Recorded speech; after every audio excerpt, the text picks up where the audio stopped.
Welcome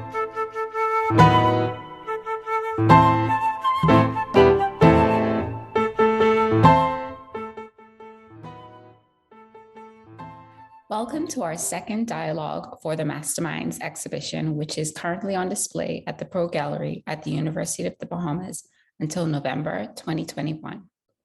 Today's guest is English-born artist Dave Smith, who moved to the Bahamas in the 70s as an art teacher. Smith's painting, Shake and Skate, is part of the Masterminds exhibitions, and we are pleased to have him with us today to share more about his journey in the 70s and 80s within the Bahamian art scene. Welcome, Dave. Thank you. So, tell us about your early career as a British artist and educator, moving to Nassau in the 70s and living there for almost 17 years. What was that like for you? Let me just give you a little background on my career anyway. So, starting at the beginning, I went to art school in the UK, in England, from 1959 until 1965. So I was in art school during those years. When I came out of art school, and this was as a painter, I was trained as a painter. And I should add that one of my tutors in my postgraduate year was Derek Boshier, who was an English pop artist of that period, a very well-known pop artist. And he certainly had an influence on my work at that time, which was largely abstract, or at least, if not completely abstract, it was, let's say, semi-abstract. So I came out of art school as an abstract painter. I went straight back into the art school system as a part-time lecturer at various colleges. And then in 1968 or 1969, along with a group of 3 other artists, we started a company called Electric Color Company in London. And this was during the swinging London days. It was the whole fashion era. And we kind of worked in that context of designing stores, clothes stores, and customizing cars with paint finishers and stuff like that. And we were very much influenced by what was happening in California during those years, particularly with the car customizing. And that equipped me with all kinds of skills, like using a spray gun and using industrial finishers like metal flake and things like that. And that folded after 2 or 3 years, and I went back into teaching for a year. And I taught at this teachers' college in the north of England, which I was replacing someone who was on secondment for a year. So at the end of that year, which was, I think, 1972, that came to an end, and I started looking for another teaching job. And strangely enough, I saw a teaching job in the Bahamas, on the island of San Salvador, at a teacher's college, and it was a very similar kind of it was a very similar post to the one that was just coming to an end in England. So that's how I got to the Bahamas, which was 1973. So it was with that background, and at that particular time, because of my 2 or 3 years in the Electric Color Company, I mean, that was meant to, the Electric Color Company was meant to be a kind of a side job for 4 artists who just needed to pay the rent and pursue their own work. But the work of the actual company that we were involved with, it just took over, and that became our personal work. And so when that came to an end, and I'd came out of that of the year's teaching post, I wasn't really active as a painter as such. I'd gone into more conceptual work. I was taking a lot of photographs. I was visualizing paintings, which were determined by I had an apartment overlooking an intersection. And I used to look at this intersection and cars going by. And at one point, I was documenting the colors of the cars going by. And that was going to determine, that color progression, that color sequence of cars going by was going to determine the color that I used in a painting. And then there were other things like I would use time exposures at night of cars coming and going out of this intersection. And of course, you'd get all the lights traced. And, it was things like that which occupied me at that particular time. So when I got to the Bahamas, it was it was like a blank canvas, really. I mean, and my first reaction, and I guess the watercolor in the Bahamas, that whole color combination was something which grabbed me right from the moment I saw it. It was kind of, it was just amazing to me. I didn't do any work on immediately arriving in the Bahamas, but it was a kind of an orientation period. In fact, I ended up being in Nassau for a while before going to San Salvador. And then when I eventually ended up in San Salvador, the college closed after about a year. And so that came to an end. And when I came to Nassau, I was still in an island mode, I guess. So when I looked for a place to live, I looked down in Carmichael Road, way down in Carmichael Road, because that to me was like a family island in a sense, because at that time it was just farmland. And I think by that time also I had Bahamian girlfriends, and so that was another aspect that really gave me access into Bahamian homes. And I'm talking about not only middle class homes, but more humble homes in the Grove and places like that.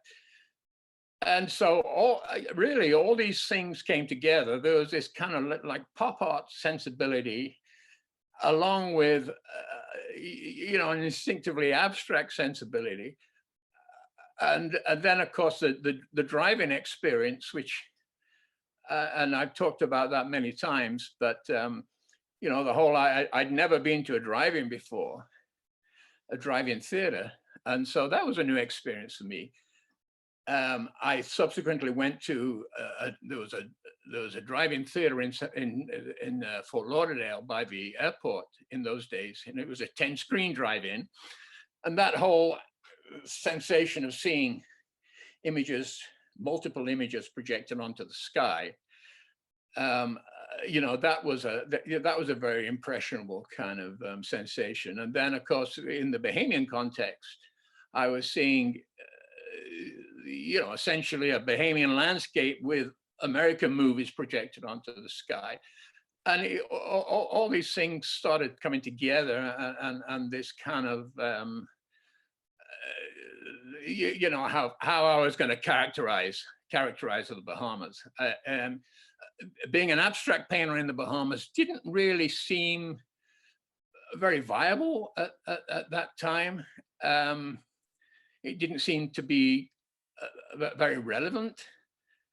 And particularly when you think that this was 1973 and 1974, this was just after independence. And so there was a whole feeling of optimism in the Bahamas, and it was very refreshing to be part of that.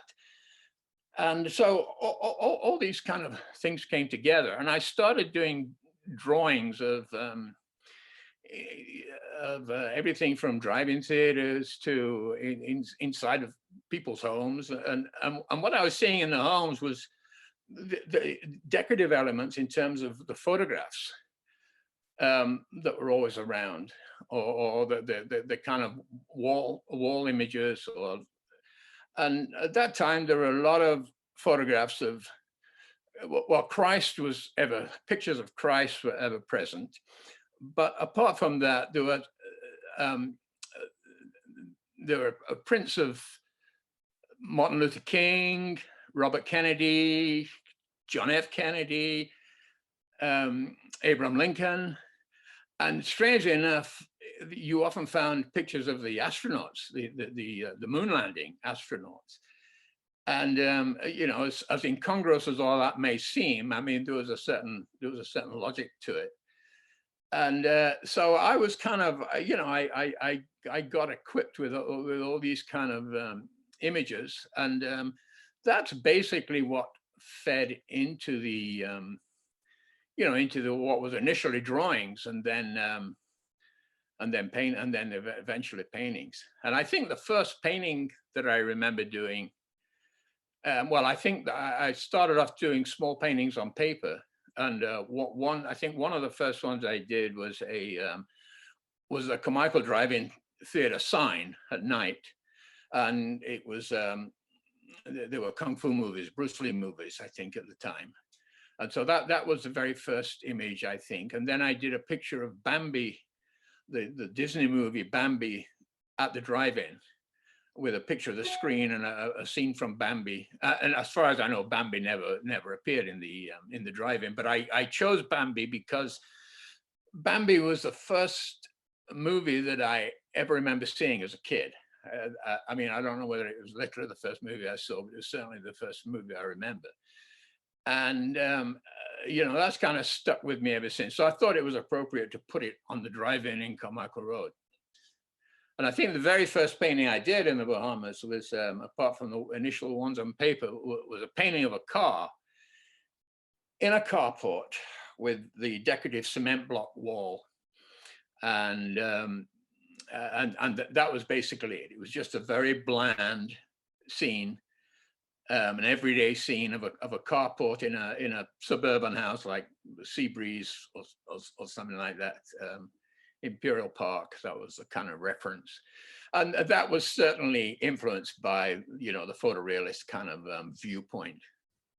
Thank you for sharing what the 70s were like during an exciting time for the country realizing its independence. I'm interested to hear how this translated into the work you produced in the 80s. How would you describe that moment in the Bahamian art scene? Who are your contemporaries? Who are you close to in the art scene at that time? Okay, well, I think my first paintings were made in like 78, 79. And there wasn't really a very strong art scene at the time. I mean, there were people like Brent Malone, Max Taylor, Jackson and Stanley Burnside. Antonius had just come back from college, I think in the very early 80s. So he was emerging. Alton Lowe would have an exhibition every year in I think it was a Nassau Beach Hotel. It was just like a one night or one weekend, which he'd kind of sell out. But Eddie Minnis was, I think by that point, he was outside doing plein air painting with his VW bus and easel. And I thought that, you know, I think Eddie was a very important figure in the sense that he really, up to the commercial aspects of being an artist. Kendall Hanna wasn't around at that time. And I remember once talking to Brent, because Brent became a very close friend of mine. And I guess he's probably my best friend from, say, 1980 to when I left in 1990. We used to get together most weekends and rent movies and whatever. And I once mentioned to him that I thought it was strange there being no abstract artists in the Bahamas. And he said, well, that's not true. He said, we do have an artist, Kendall Hanna, but who essentially is an abstract painter. But unfortunately, he just, at that particular time, he wasn't active and wasn't functioning in that way. So that core of artists I became very friendly with. And so there was Antonius, there was Max, there was Stan Burnside, Jackson Burnside. And that was essentially the core. That was essentially the core group. Of course, there weren't really any galleries to talk of. There was Jumbay Village on Blue Hill Road, but that never really went anywhere. I think it was started in the early 70s, I think, maybe 71 or something like that. But by 73, 74, it was kind of, well, maybe 74, 75. I mean, it was pretty derelict, and it was still occasionally used for exhibitions, but it wasn't really a viable place to show.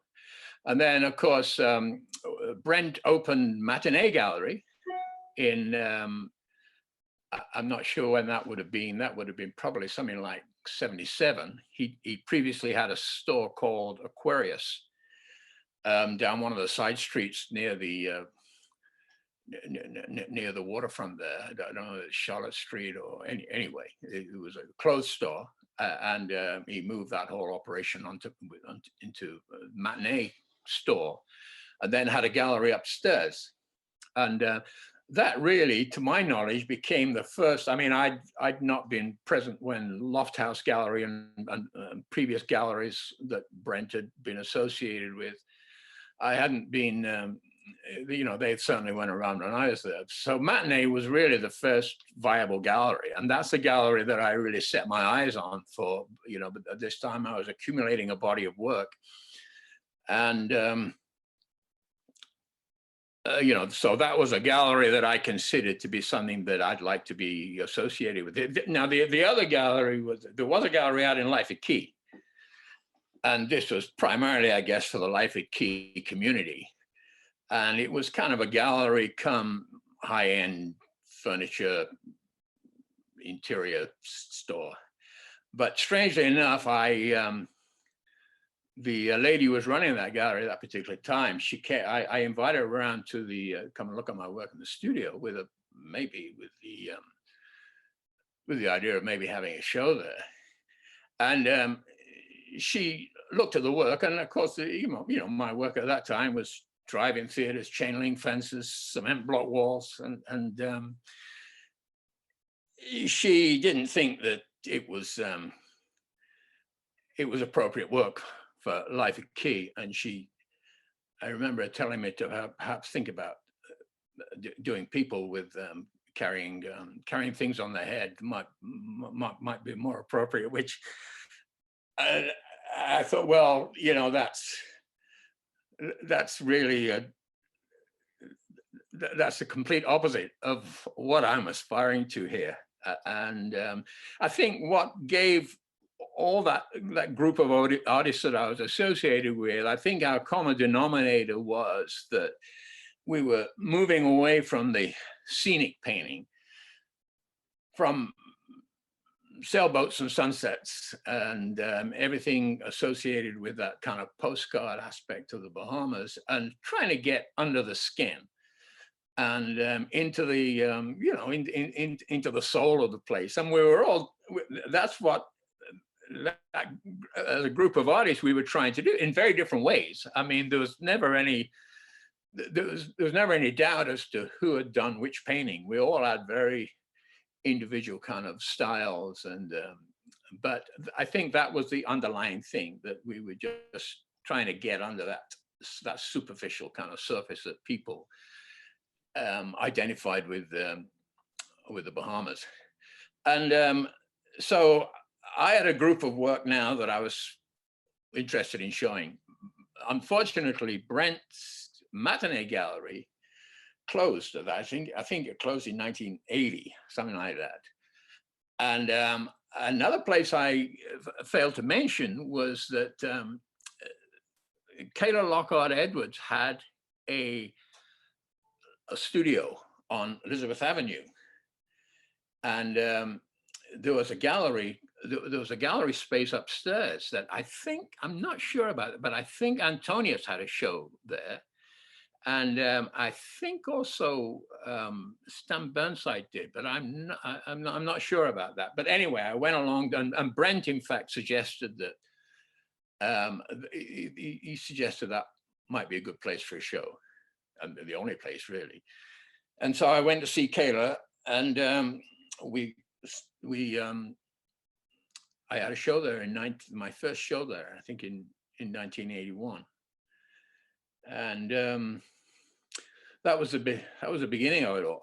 I mean, I just remembered that, there was one painting that I had in that show, which had a pair of red, I guess you'd call them platform shoes, big high-heeled red shoes with kind of appliqued leather design on them. And I'd done one painting and several drawings with these kind of shoes in, which were very popular at the time.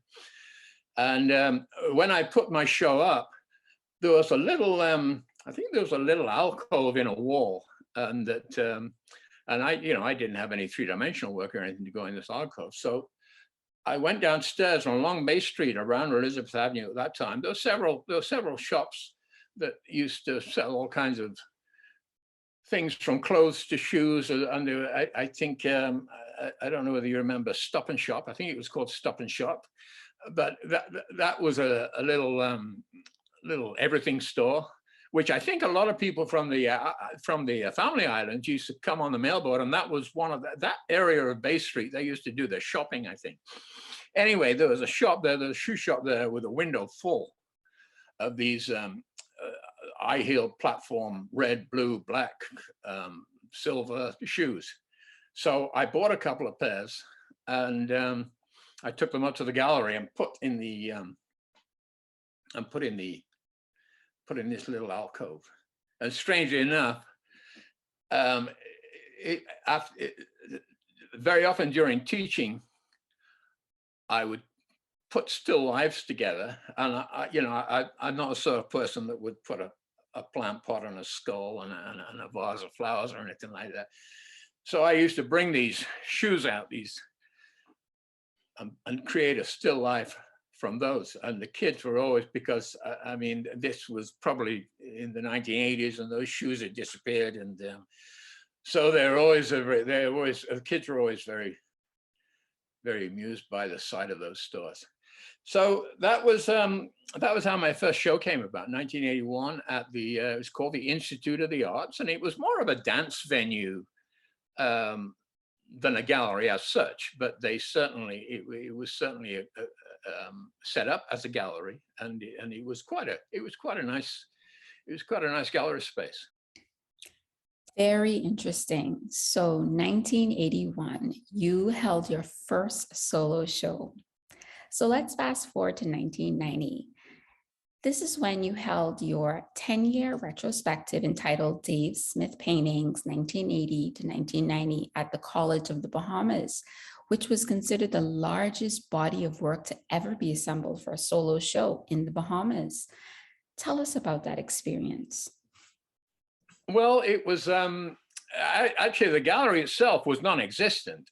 We used the auditorium as the gallery, and this was, as you went in through the front entrance of what was then the college, as I remember it, there was this fairly large auditorium with a stage, and of course there was no wall space. And so actually it was Stan Burnside that he was really he came up with the idea of this show, and he was extremely supportive, and he encouraged me to do this show, and with this 10 years of work, because at this time I was, this was the time I was leaving the Bahamas anyway. That was the year I was leaving. And so this was going to be a show, a culmination show, as it were. But so what we did, I went around and called up all the lumber yards, Mora's Lumber and Kelly Lumber, and see if they had any doors, any like masonite doors, flush doors that they didn't want, that were damaged or that we could use. And amazingly, I went around these lumber yards and collected all these doors, and these became, and from these became the petitions on which the paintings were hung. So we made a series of petitions on the auditorium floor from these doors that we had donated from various lumber yards. And I guess there was a carpenter or a handyman at the college in those days that kind of put them all together. And I mean, I'm sure there were a few exhibition stands that we used as well. But the whole idea of this show is that it was going to be the first of a series of shows that I was the first, but then this was going to be followed by other artists having shows. But as far as I know, that never happened. I don't think there were any further shows. And then until, of course, the Pro Gallery eventually came along. But I think at that point, I think mine was, although they did have, I remember being part of a couple of group exhibitions using this same auditorium space at the college. So there were other shows in there, like general shows. I think there was one which was one of the, I think it was a 10-year independence, part of the 10-year independence celebrations, which would, I guess, have been 83. I remember being in a group show for that one. They were sort of invitational shows. But yeah, so that was basically Stan Burnside, that he put that together, and was a huge help in that area. Your Shake and Scape painting that is on display in the Masterminds exhibition embodies a recurring theme of juxtapositions and framing the Bahamas as a tropical paradise. Now, share your inspiration behind this work. Yeah, well, it was one of a series of, I did 3 or 4 paintings, which were, I think, all pretty much the same size, and they had the same kind of framing. At that point, I'd got into making these frames out of, wood that I found around that really simulated some of the ethnic architecture on the island, and it was painted as like there were 3 or 4 paintings done in that way, and they all included elements of that whole tropical paradise thing, but it was always offset by something else. And this particular painting had, in fact, I'd started using a postcard format. Not only was I using the postcard content and imagery of postcards, but I also began to use the format. So on the right hand side of the painting, there's a hotel which is enclosed in a trapezoid thing, and that was kind of that was a reference to the postcard graphics of that time.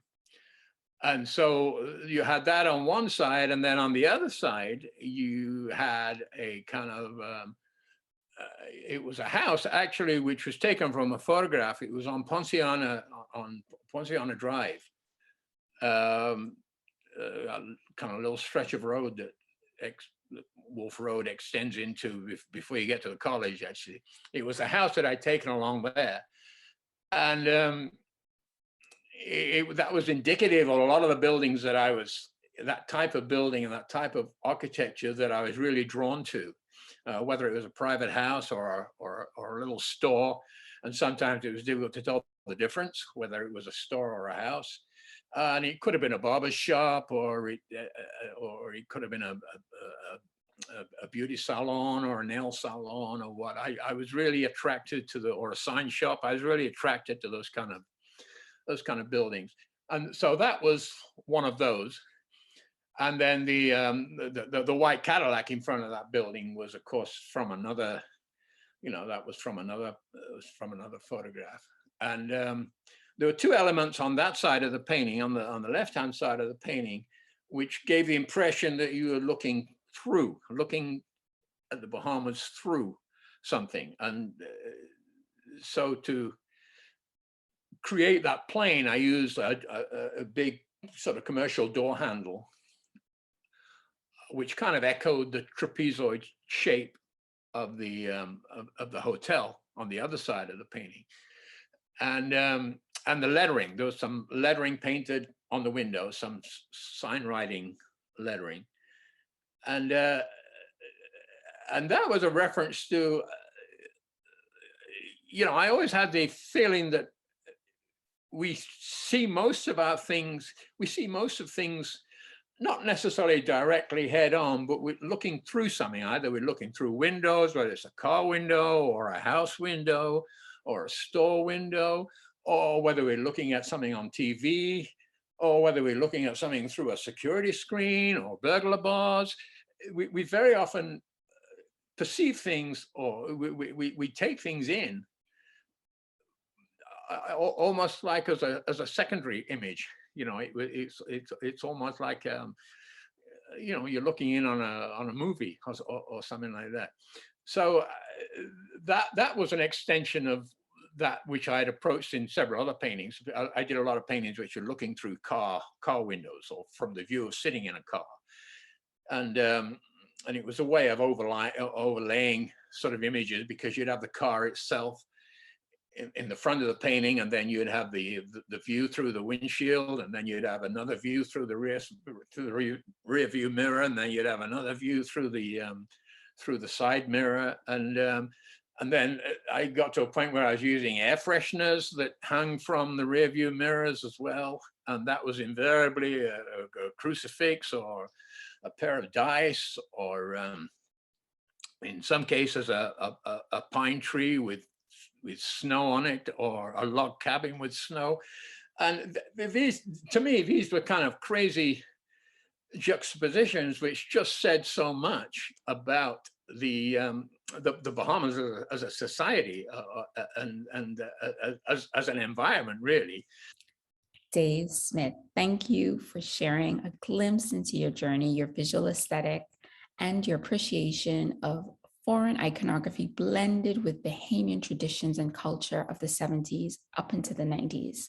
Your work has given visibility to very important perspectives on themes of colonialism, the impact of tourism, and the framing of our country as a tropical paradise, and ultimately sharing the everyday lives of our people and the evolution of society during this time. Like Patricia McCullough said in our first dialogue in the series, the artist eventually emerged as the art historian. Your contribution to Bahamian visual culture exemplifies her quote, "Thank you for your work." I must add one thing. We've been talking about when I left the Bahamas, Okay. and I never consider myself to have left the Bahamas. I left, and it wasn't necessarily my idea to leave. It was a whole culmination of things that were happening at the time. But I never really left, in the sense that I've been coming back to the Bahamas now, probably making at least two visits a year, pretty much consistently, until COVID. I haven't been back for almost 2 years, I think. But up until COVID, I was making at least 1, 2, sometimes 3 trips a year. So I never really left the Bahamas, and it's really, it's where I spent a good deal of my adulthood. So I really have I still have a very strong connection to the Bahamas. I mean, I still have family over there. I'm married to a Bahamian woman. There's still a lot of connection with the Bahamas. So the ties are strong. You are Bahamian through and through, and we embrace you as that. So the ties are strong, and also to the point that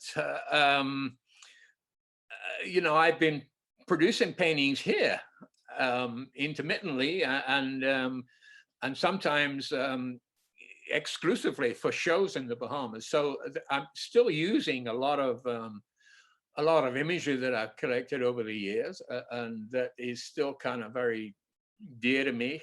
And I still take photographs whenever I go back, and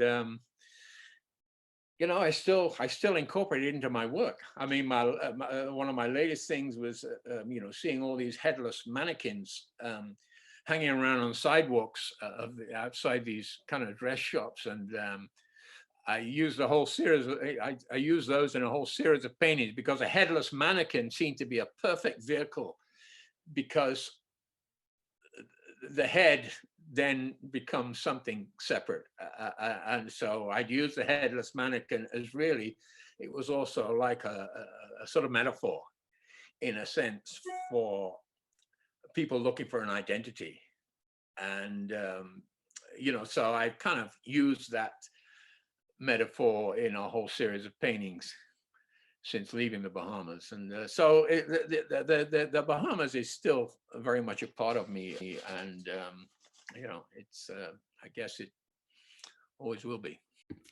We within the art and wider communities here in the Bahamas are grateful for you staying connected. Thank you, Dave Smith, for sharing with us today. And thank you to those of you who are listening.